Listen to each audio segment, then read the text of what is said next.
감사합니다. 우리 옆에 있는 분들에게 축복하는 시간 같습니다. 사랑하고 축복합니다. 예수님만 자랑합시다. 오늘 마하나임이 아주 귀한 찬양으로 하나님 앞에 영광을 돌렸습니다. 매년마다 성장하는 모습을 볼 때 참 기뻐요. 그리고 이제는 어디 내다 놔도 괜찮겠다, 어디 가도 부끄럽지 않겠다 하는 이런 생각을 해봅니다. 수고 많으셨습니다. 1년 동안 수고 많으셨고 애쓰셨습니다. 하나님께서 축복해 주실 줄로 믿습니다.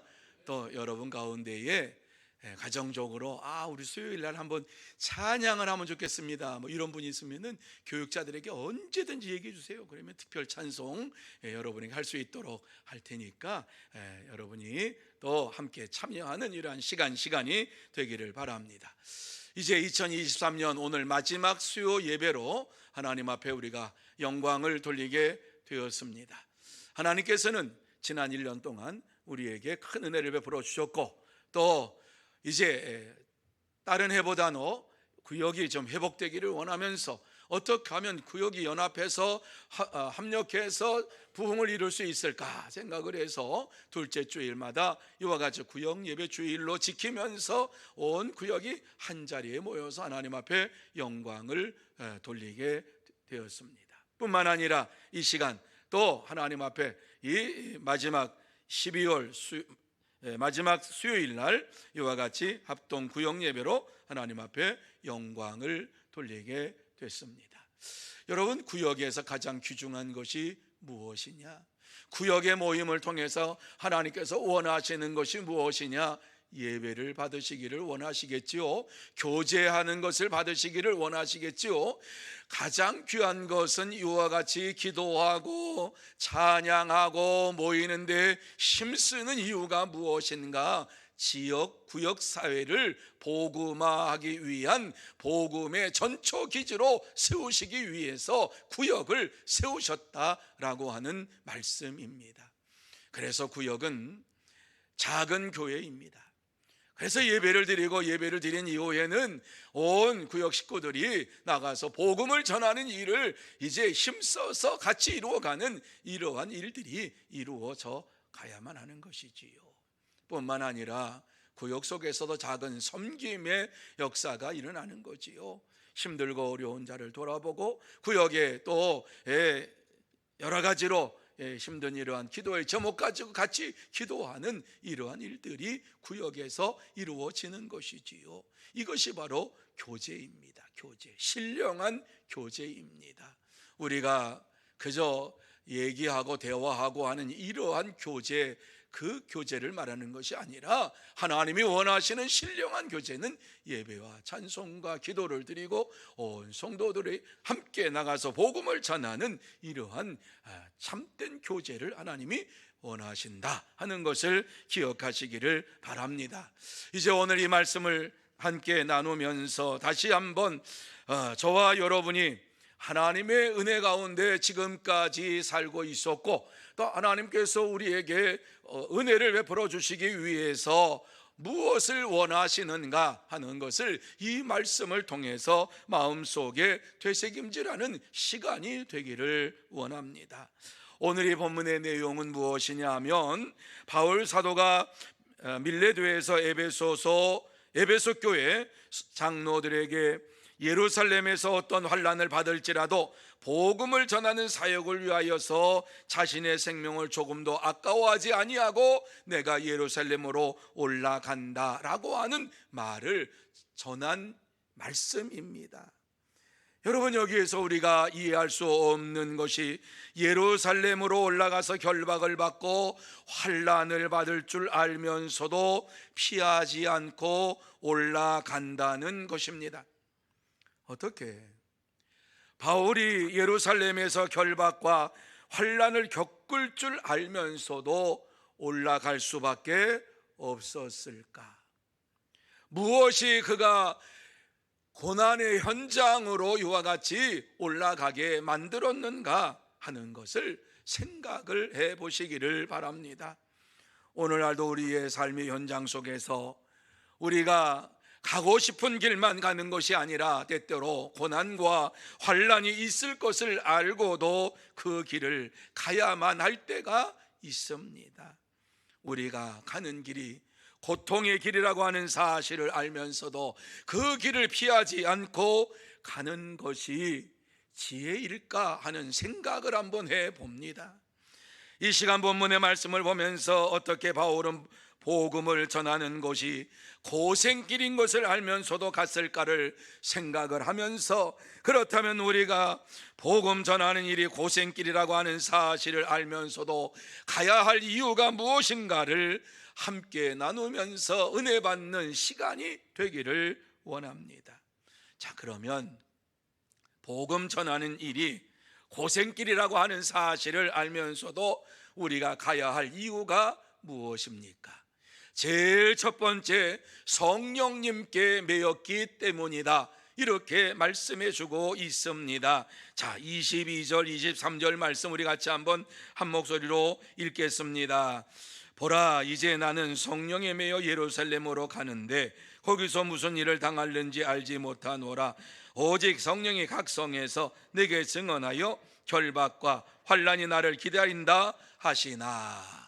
여러분, 이 말씀이 무슨 말씀인가 하는 것을 이미 잘 알고 있는 것이에요. 여러분이 한번 생각을 하면서 이 말씀을 보세요. 보라, 보라, 보라. 이제 나는 성령에 매여서 예루살렘으로 가는데 예루살렘으로 올라가는 길이 성령에 매여서 가는 길이다, 이렇게 바울 사도가 지금 말씀을 에베소 교회 장로들에게 말하고 있지요. 그런데 거기서 무슨 일을 당할지 내가 모른다, 내가 그 길을 알지 못한다. 그러나 오직 성령이 각성해서 내게 증언하여 결박과 환난이 기다린다 하시나. 이 말씀이 무슨 말씀입니까? 예루살렘에 올라가면 좋은 일, 기쁜 일, 상급받는 일이 있는 것이 아니라 그곳에 올라가면 결박과 환난이 나를 기다린다고 성령님께서 내게 말씀을 해 주셨지만 나는 올라간다라고 하는 말씀을 주시고 있는 것입니다. 왜? 성령님께 매여 있기 때문에. 성령에 매여, 나는 성령에 매여, 이와 같이 말씀하고 있는 거지요. 성령에 매였다고 하는 것, 성령에 붙들림 바 되었다라고 하는 말씀이지요. 성령에 붙들림 바 된 성도의 삶이 어떠한 것인가를 보라라고 말씀을 해주고 있는 것입니다. 지금까지 하나님께서 자기에게 행하신 일을 보라고 하는 것입니다. 뿐만 아니라 예루살렘에 올라가서 환난과 고난을 당할 것이, 결박을 당할 것인데 그러한 모든 일들이 이루어질 것을 보라라고 하는 이러한 말씀입니다. 왜? 성령에 매여서 가지 아니하면 안 되는 길이었기 때문에, 성령이 강권적으로 인도하는 길이었기 때문에 내가 가기 싫습니다, 나 가지 않겠습니다, 이렇게 할 수가 없는 길이기 때문에 성령에 매여서, 성령에 붙들림 바 되어서 이와 같이 올라간다고 말씀합니다. 성령의 역사하심 속에서 이 모든 것들이 이루어졌다, 이렇게 말씀을 해주고 있습니다. 그렇습니다. 성령에 붙들림 바 된 사람들은 고난의 길과 때로는 어려움이 찾아온다 할지라도 그 길을 향하여서 나아갑니다. 왜요? 하나님께서 원하시는 길이기 때문에 그렇습니다. 이상한 것은 이와 같이 모든 것을 다 알고 있으면서도 그 길을 올라간다고 하는 바울입니다. 바울을 여러분이 이해할 수가 있겠습니까? 고난을 당하면 당할 것을 뻔히 알고 있습니다. 결박을 당할 것을 뻔히 알고 있습니다. 이 사실을 성령께서 내게 알려주셨다면 그 길을 잠깐 멈추었다가 그러한 결박과 환난이 없는 이러한 시기에 올라가면 그것이 지혜로운 일 아닙니까? 그런데 오늘 이 말씀에 보면은 그렇게 말씀하지 않고 있습니다. 죽음과 고난을 피할 수 있는, 얼마든지 인간적으로 피할 수 있는 길입니다. 그럼에도 불구하고 성령님께서 이와 같이 그를 붙잡아 주시고 성령의 매임으로 인하여서 고난과 환난을 당하는 것을 안다고 하면서도 그 길을 가고 있는 것입니다. 일반 사람들이 생각하기에는 비정상적인 사람입니다. 세상 사람들이 생각하기에는 미련한 자입니다.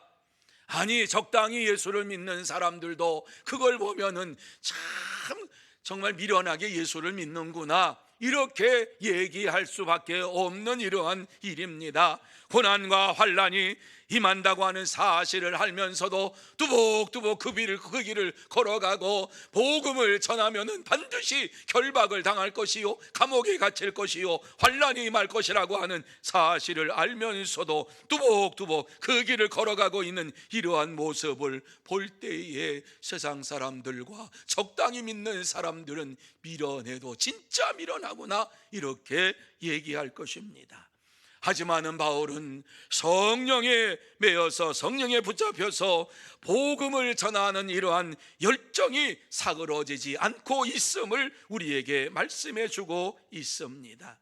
성령의 충만함을 받음으로 인하여서 내일 일을 주님께 다 맡기고 복음을 전하는 일에 힘쓰고 애쓰는 것입니다.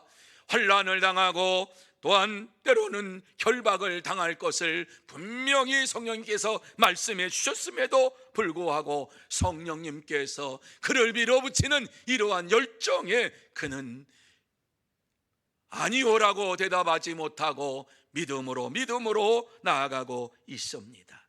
그렇습니다. 성령의 매인 자는 핑계를 대지 아니하고 고난과 환난이 임한다 할지라도 복음의 현장으로 나가서 주의 말씀을 증거합니다. 여러분, 바울은 예루살렘에서 고난과 환난과 결박을 당할 것을 알면서도 성령님께 매여서 올라갑니다. 그곳에 가면 반드시 감옥에 들어갈 것을 압니다. 고난 받을 것을 압니다. 그러면서 그 길을 가고 있습니다. 그럴 때 에베소 교회 성도들 가운데 장로들이 올라가지 말라고 눈물로 이와 같이 그를 붙잡습니다. 죽음의 길을 왜 가려고 하느냐, 가지 마시라고. 여러분, 바울이 믿음의 사람이었지만은 이와 같이 눈물로 호소하는 장로들의 이러한 그 부르짖음 호소를 들을 때에 육신의 고통을 피하고 싶은 마음이 없었겠습니까? 고통의 두려움을 피하고 싶은 마음이 없었겠습니까? 바울은 성령에 매여서 복음을 전하기 위해서 이와 같이 인간적으로 보면 올라가면 안 되고 죽을 길이기 때문에 그 길을 피했으면 좋겠다라고 생각했지만은 예루살렘으로 올라갈 수밖에 없었습니다. 참된 성도는 성령에 매여서 어떠한 어려움과 환난을 겪는다 할지라도 복음을 전하는 현장으로, 고난의 현장으로 나아갑니다. 그러므로 저와 여러분 모두 다 우리의 일평생을 살면서 성령에 붙들림 받아오고 성령에 매임 받아서 어떠한 어려움과 역경과 환난이 내게 닥쳐온다 할지라도 복음을 전하는 현장으로 나아가는 참된 성도, 복된 성도가 다 되시기를 축원합니다. 두 번째로 예수님께 사명을 받았기 때문이라고 그는 고백을 하고 있습니다. 24절이지요. 자, 24절 말씀 우리 같이 한번 읽습니다. 시작.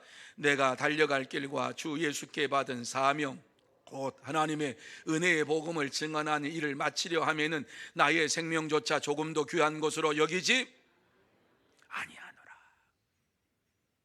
바울 사도가 받은 사명이 무엇이냐? 누구에게 사명을 받았느냐?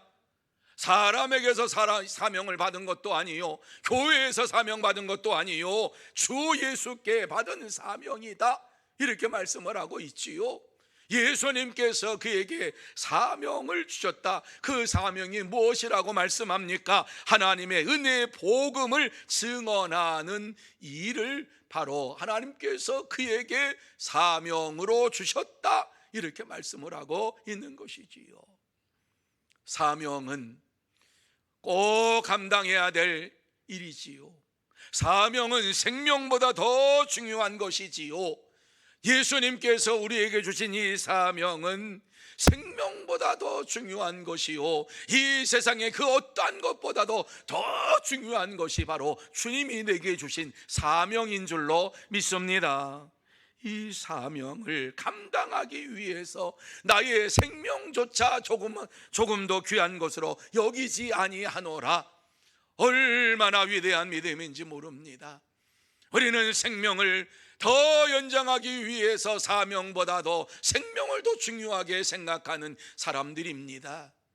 여러분, 사명 감당한다고 입술로 사명 감당할 때가 너무나도 많지요. 그러나 생명에 관한 건이면은 우리는 언제든지 뒤로 물렀습니다. 생명에 관한 건이니까, 내가 죽을 수도 있으니까 사명 감당하는 것보다 내가 죽는다고 하는 것에 대하여서 더 두려워하면서 물러나는 것이 우리들의 연약한 믿음 아닙니까?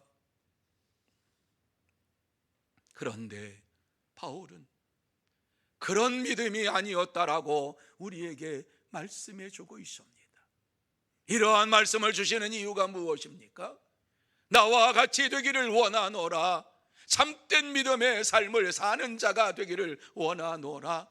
여러분, 누가 참된 성도인가 하는 것은 고난이 닥치고 환난이 닥칠 때에 이와 같이 참된 알곡 신자들이 드러나게 되는 것이지요. 환난이 임하고 고난이 임할 때에 진짜 성도들이 드러나게 되는 것이지요. 바울은 고난과 환난이 온다 할지라도 그 고난과 환난이 그를 지배하지 못하였고 하나님만을 의지하는 믿음으로 살아갔습니다. 그래서 모든 환경을 초월해서 역사하시는 하나님이심을 분명히 믿었습니다. 모든 문제를 해결해 주시는 하나님이심을 더욱 믿고 의지하며 나아갔습니다. 그의 몸에는 그저 걸칠 옷밖에 없습니다. 하루하루 살아가는 돈도 없습니다. 매일매일 생활에서 그가 텐트를 지어서 벌든지 아니면 선교 후원금을 가지고 살든지 이와 같이 최선을 다하여서 살아가는, 하루하루 복음을 위해서 살아가는 인생길을 걸어갔습니다. 왜 이러한 삶을 살았습니까? 하나님에 대한 사랑이 너무너무 크기 때문에 하나님께서 그를 불러주신 그 은혜를 생각할 때에 하나님의 은혜를 감당할 수가 없어서, 하나님의 사랑을 감당할 수가 없어서 이 생명밖에 드릴 것이 없습니다. 이 몸밖에 드릴 것이 없습니다. 그러면서 바울은 오직 예수 그리스도만을 향해서 담대하게 살아갔어요. 그러니까 오늘 예루살렘으로 올라가는 길에서 이와 같이 에베소 교회 장로들을 만나고서 그들에게 내가 그곳에 가서 어떠한 고난과 또 결박을 당할지 모르지만, 어려움을 당할지 모르지만 성령에 매여서 이와 같이 주신 사명을 감당하기 위해서 올라간다라고 말씀을 해주고 있습니다. 그러면서 나의 생명을 조금도 귀하게 여기지 않는다. 여러분, 이것이 참된 전도자의 삶이요, 사명자의 삶인 줄로 믿으시기를 바랍니다. 사명자는 이 고난과 어려움을 당한다고 해서 물러서는 자가 아니라 고난과 환난이 당한다 할지라도 끝까지 오직 주님만을 믿고 의지하면서 믿음으로 나아갑니다. 부하든 가난하든, 때로는 힘들고 어려운 일을 당하든, 슬픈 일을 당하든, 기쁜 일을 당하든 그 모든 것을 상관하지 아니하고 오직 예수 그리스도께서 내게 주신 사명 감당하기 위해서 이 세상에서 살아가는 삶을 사는 저와 여러분인 줄로 믿습니다. 그래서 바울 사도는 이러한 자들에게 자신의 그러한 신앙의 고백을 하지요. 빌립보서 4장 12절과 13절 말씀에 보면 나는 비천에 처할 줄도 알고 풍부에 처할 줄도 알아 모든 일 곧 배부름과 배고픔과 풍부와 궁핍에도 처할 줄 안 일체의 비결을 배웠노라, 이렇게 말씀을 하고 있습니다. 그러면서 13절 말씀에 나오는 말씀 우리 같이 한번 읽습니다. 시작. 내게 능력 주시는 자 안에서 내가 모든 것을 할 수 있느니라. 아멘. 이러한 믿음을 가지고 살아갔어요. 그는 모든 일을 하나님께서 능력을 주실 때 할 수 있다라고 믿고 의지하며 살아갔어요. 그러면서 여러분 13절 말씀보다 그 다음 절에 나와 있는 14절에 나와 있는 내용이 더 중요한데 14절 한번 띄워보시기 바랍니다. 14절 말씀 우리 같이 한번 읽어보시겠습니다. 읽습니다. 시작. 그러나 너희가 내 괴로움에 함께 참여하였으니 잘하였도다. 여러분 13절과 14절을 연결해서 읽으면 더 은혜가 되는 것이지요. 13절 말씀과 14절 말씀, 내게 능력 주시는 자 안에서 내가 모든 것을 할 수 있느니라. 나는 주 안에서 모든 일 할 수 있다. 그러나 너희가 내 괴로움에 함께 참여하였으니 잘하였도다. 여러분 무슨 얘기입니까? 내게 능력을 주셨지만 그 능력 내가 다 발휘하지 아니하고 이와 같이 하나님의 능력을 다 발휘하지 아니하고 구금을 당하고 결박을 당하고 환난을 당한다 할지라도 그 속에서 내가 살기를 원하노라, 이렇게 말씀하고 있어요. 그러면서 너희가 내 괴로움에 함께 참여하였으니 잘했다, 이렇게 말씀을 하고 있습니다. 우리가 이 땅에 사는 동안에 참된 성도는 날마다 성령의 충만함을 받고 하나님의 주신 사명을 감당하기 위하여서 믿음으로 생활합니다. 능력을 주신 하나님, 이 능력을 다 베푼다고 할 때에 만약에 전도를 받는 사람이 감당하지 못하면 이것이 더 큰 피해가 되지요. 내가 다 할 수 있으나 그러나 너희가 내 환난에 함께 참여함을 잘했다, 절제하는 이러한 믿음을 가지고 살았던 것 잘했다 말씀을 해주고 있습니다. 여러분, 사명을 감당하여 살았던 많은 선교사들이 있지요. 스코틀랜드 출신인 영국 선교사 데이비드 리빙스톤은 30년 동안 아프리카 대륙을 탐험하면서 그곳에서 복음을 전했던 선교사입니다.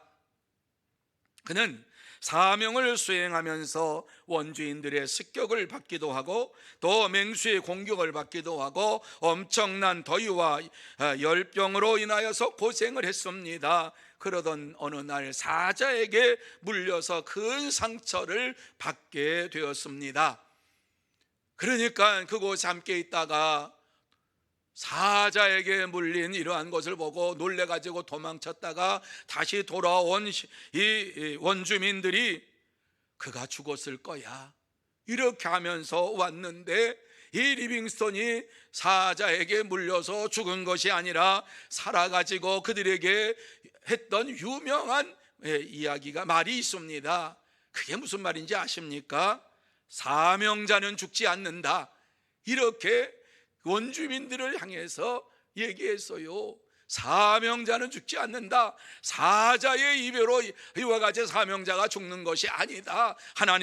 이 사명자는 하나님의 손에 달려있다, 이렇게 말하면서 그가 죽을 때까지 아프리카에서 최선을 다하여 복음을 전하다가 오두막 침대 곁에서 무릎을 꿇고 기도하는 가운데에 하나님의 부르심을 받았습니다.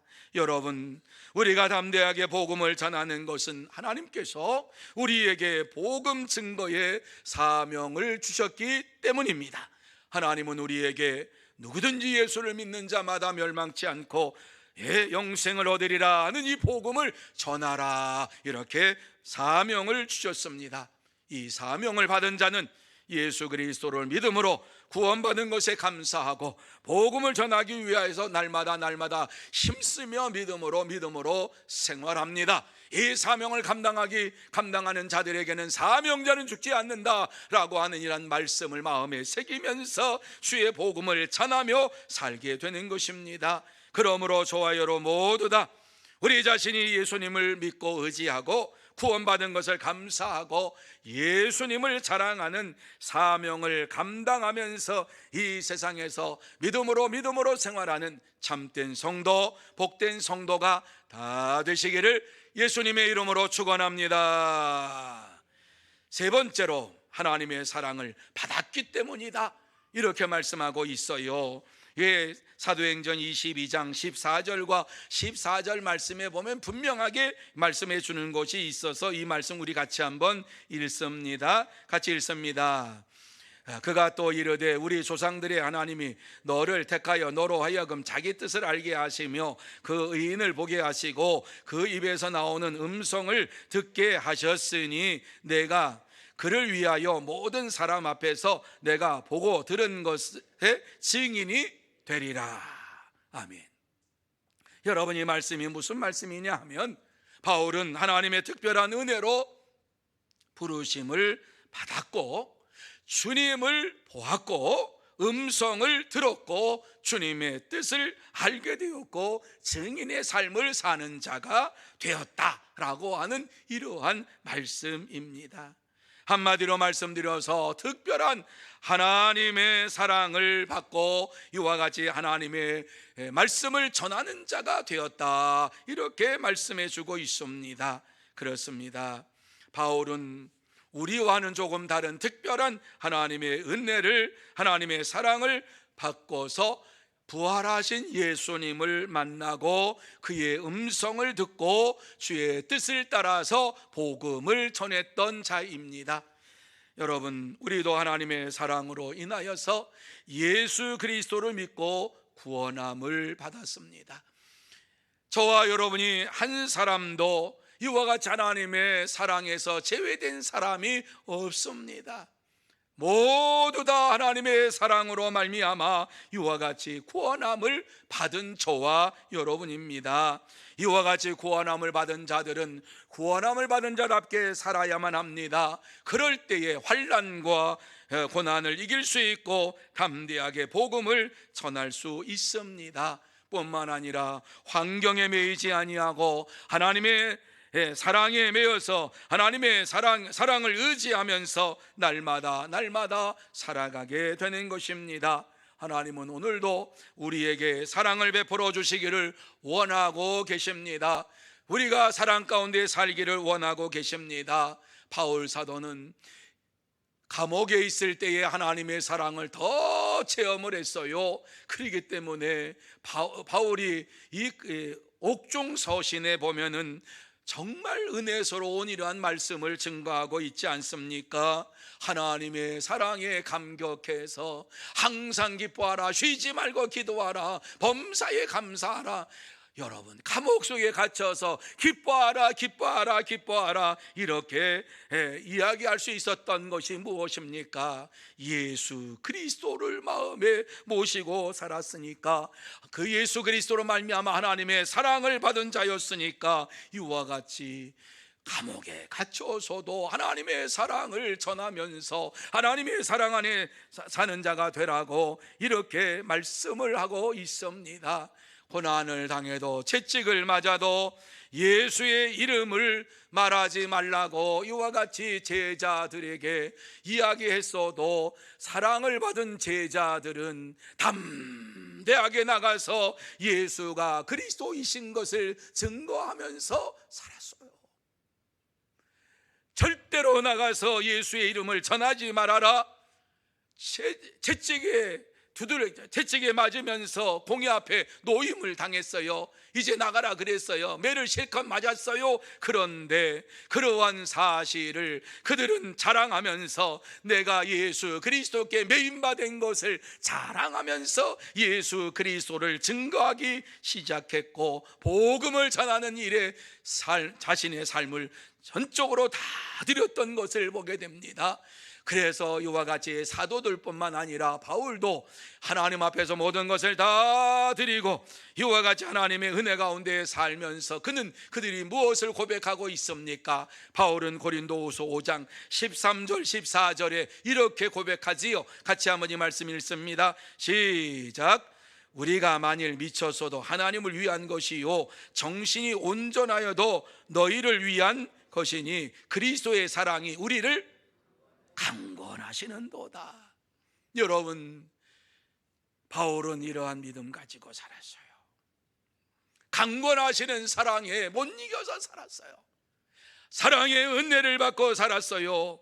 그렇기 때문에 우리가 만일 미쳤어도 하나님을 위한 것이요 정신이 온전하여도 너희를 위한 것이니 그리스도의 사랑이 우리를 강권하시는도다.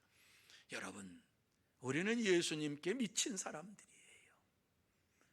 예수 그리스도에게 미친 사람들이에요.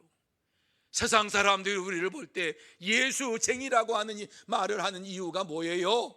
아이고, 저들은 예수님밖에 몰라, 이거 말하는 거지요. 무슨 쟁이, 이것은 좀 비하하는 내용 아닙니까? 그런데 예수쟁이라고 하는 것은 예수만 알고 사는 사람들, 그런데 얼마나 좋은 일인지 몰라요. 예수님만 알고 사는 것, 그것이 저와 여러분의 삶이 아닙니까? 사랑을 받았기 때문에, 하나님의 사랑을 받았기 때문에 예수님만을 알면서 이 땅에서 살아가는 이러한 하나님의 사람들이 된 것이지요. 참된 성도는 하나님의 사랑 안에 거하면서 어떠한 환난과 어려움이 찾아온다 할지라도 담대하게 예수님의 사랑을 전하며 믿음으로 생활합니다. 그러므로 이제 저와 여러분 모두 다 하나님의 사랑을 받은 자로서 하나님의 사랑이 내게 어떻게 임하였는가 하는 것을 잊어버리지 말고 생각하면서 환난이 와도 어려움이 찾아와도 담대하게 하나님의 사랑을 다시 한번 마음에 되새김질하고 하나님의 사랑 가운데 예수 그리스도를 보내주신 이 놀라운 은혜를 증거하면서 살아가는 참된 성도, 복된 성도가 다 되시기를 축원합니다. 이제 말씀을 마무리합니다. 이 시간 하나님께서 우리에게 꼭 하시고 싶은 말씀이 무엇인가 한마디로 말씀을 드리면은 하나님의 사랑을 알고 성령 충만을 받고 복음 전파의 사명을 감당하라, 이렇게 말씀을 하고 있습니다. 더 줄여서 말씀드릴게요. 하나님의 사랑을 받았느냐? 하나님이 주신 사명을 감당하며 살아가라, 이렇게 말씀을 해주고 있습니다. 하나님은 우리를 너무너무 사랑하셔서 독생성자 예수 그리스도를 보내주시고 우리를 구원해 주셨어요. 때로는 고난과 환난이 우리 가운데 있어요. 어려움이 있어요. 그러한 가운데에도 우리를 불꽃 같은 눈으로 지켜주시고 보호하시면서 그 속에서 우리를 구원해 내시면서 오직 하나님만을 의지하고 살 때에 하나님께서 역사해 주실 것을 체험하며 살아갈 수 있도록 인도해 주셨어요. 그렇습니다.